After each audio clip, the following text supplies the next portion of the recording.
कुछ पाने की हो आस आस, कोई अरमा हो जो खास खास आशाएं, हर कोशिश में हो बार बार, करे दरियाओं को आर पार। नमस्कार साथियों, आप लोग कैसे? उम्मीद करता हूं कि आप लोग अपनी पढ़ाई को कंटिन्यू कर रहे होंगे। और यहाँ पर हम आधुनिक इतिहास का अध्ययन कर रहे हैं। अब हम यहाँ पर जलियांवाला बाग हत्याकांड के बारे में जानेंगे, ठीक है। तो जो भी महत्वपूर्ण पॉइंट कॉम्पिटिटिव एग्जाम की दृष्टि से बनते हैं उनके बारे में हम डिस्कशन करेंगे। तो चलिए देख लेते हैं।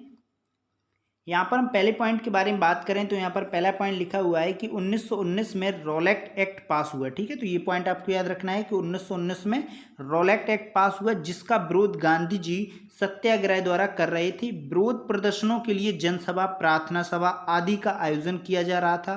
किसके संबंध में? रॉलेट एक्ट के विरोध के संबंध में, ठीक है। तो ये पॉइंट क्लियर। दूसरे पॉइंट के बारे में हम बात करें तो दूसरा पॉइंट यहाँ पर लिखा हुआ है।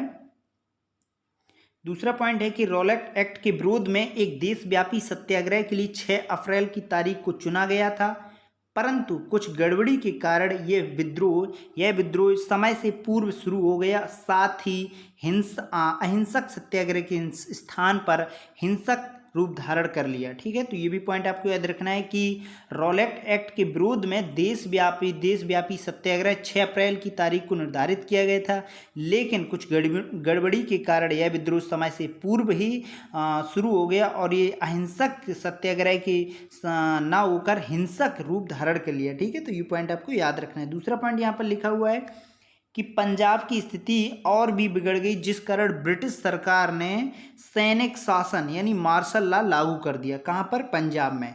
नेक्स्ट पॉइंट के बारे में बात करें तो नेक्स्ट पॉइंट लिखा हुआ है 13 अप्रैल 1919 को बैसाखी के दिन अमृतसर के जलियांवाला बाग में एक सार्वजनिक सभा का आयोजन किया गया। कब किया गया? 13 अप्रैल 1919 को किया गया, ठीक है। तो ये पॉइंट क्लियर। हम नेक्स्ट पॉइंट के बारे में बात करें तो यहाँ नेक्स्ट पॉइंट लिखा हुआ है कि सभा में भाग लेने वाले अधिकांश लोग आसपास के गांव से आए हुए थे और ग्रामीण थे, जो सरकार द्वारा शहर में लगाए हुए प्रतिबंध से बेखबर थे। यानी उन्हें कोई मालूम नहीं था कि सरकार ने मार्शल लगा दिया या क्या लगा दिया, उससे उन्हें मतलब नहीं था।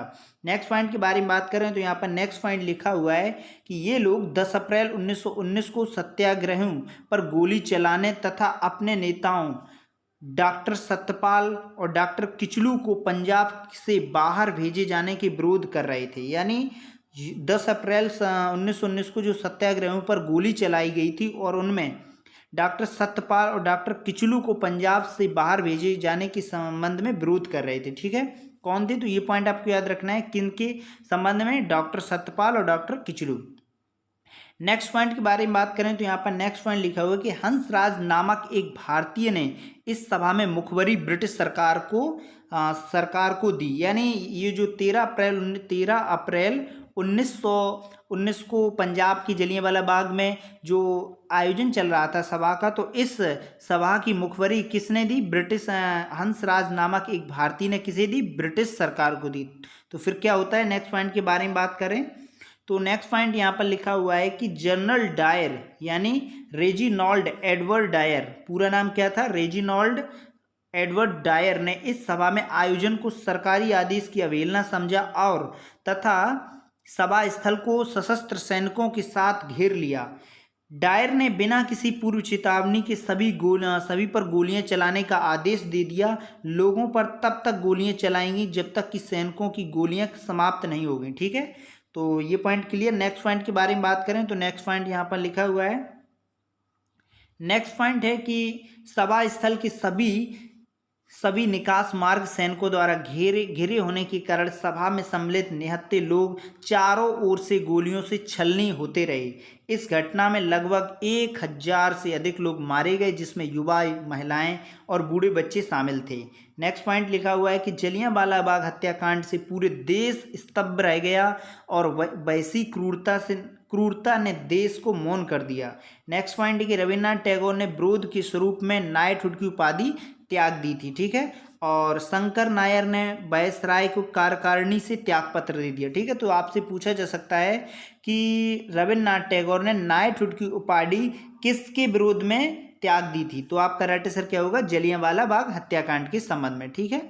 तो ये पॉइंट आपको याद रखना है। अब हम बात करते हैं नेक्स्ट पॉइंट के बारे में। तो यहाँ पर नेक्स्ट पॉइंट लिखा हुआ है कि 18 अप्रैल 1919 को गांधी जी ने अपना सत्याग्रह वापस ले लिया क्योंकि हिंसा हो रही थी।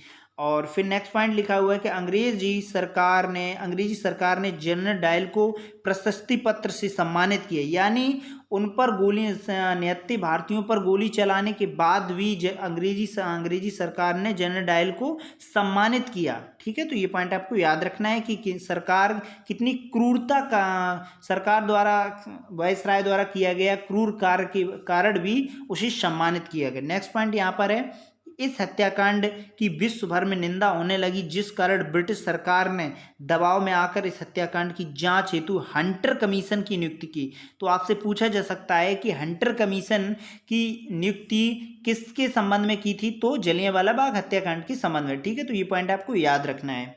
बात करते हैं नेक्स्ट पॉइंट के बारे में। तो जिसकी सिफारिशों के आधार पर जनरल डायल को पदावनत कर उसे कर्नल बना दिया गया और साथ ही उसे वापस ब्रिटेन भेज दिया गया, जहां पर 1927 में ब्रेन हेमरेज के कारण उसकी मृत्यु हो गई। ठीक है, तो ये पॉइंट आपको याद रखना है, उसकी किस कारण? ब्रेन हेमरेज के कारण उसकी मृत्यु हो गई। इस घटना से सरदार ऊधम सिंह बच गए थे, यानी इस घटना में सरदार ऊधम सिंह बच गए थे। आगे चलकर वे क्रांतिकारी बने तथा उन्होंने इस घटना का बदला 21 वर्षों बाद 13 मार्च 1940 को इंग्लैंड में जनरल डायल के हेड यानी माइकल ओ डायर, उस समय पंजाब के लेफ्टिनेंट गवर्नर की हत्या कर के ली।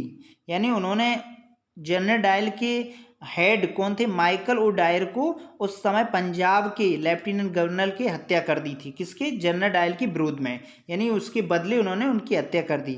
नेक्स्ट पॉइंट है, यहाँ पर लिखा हुआ है कि 4 जून 1940 को सरदार ऊधम सिंह को माइकल ओ डायर की हत्या के दोषी ठहराया गया और 31 जुलाई 1940 को उन्हें पेटिनविले जिले में फांसी दे दी गई। ठीक है, तो यहाँ पर कुछ पॉइंट थे जो जलियांवाला बाग हत्याकांड से संबंधित थे, तो आपने जाने 13 अप्रैल 1919 को जलियांवाला बाग हत्याकांड में ये घटना संबंधित थी। ठीक है, तो हम फिर एक नई वीडियो में नए टॉपिक के साथ मिलेंगे, तब तक के लिए नमस्कार।